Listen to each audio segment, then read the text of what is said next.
రాహుల్ గాంధీ గారి తాత పేరు ఏం పేరు తెలుసా? ఫిరోజ్ ఖాన్ గాంధీ. ఆయన ఎవరు? ఒక ముస్లిం.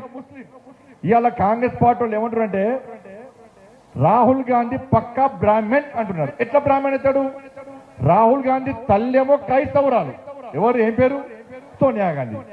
రాహుల్ గాంధీ తండ్రి రాజీవ్ గాంధీ. రాజీవ్ గాంధీ తండ్రి ఎవరు? ఫిరోజ్ ఖాన్ గాంధీ. ఫిరోజ్ ఖాన్ గాంధీ ముస్లిం అయితే రాజీవ్ గాంధీ ముస్లిమే. మరి రాజీవ్ గాంధీ ముస్లిం అయితే రాహుల్ గాంధీ ఎవరు? ముస్లిమే కదా. షేక్ ఏంది? షేక్ ఖాన్ కాదు, ముస్లిం.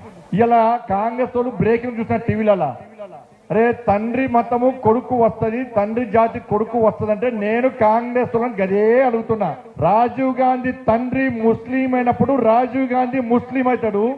రాజీవ్ గాంధీ ముస్లిం అయినప్పుడు రాహుల్ గాంధీ కూడా ముస్లిం అవుతాడు. ఇది లెక్క.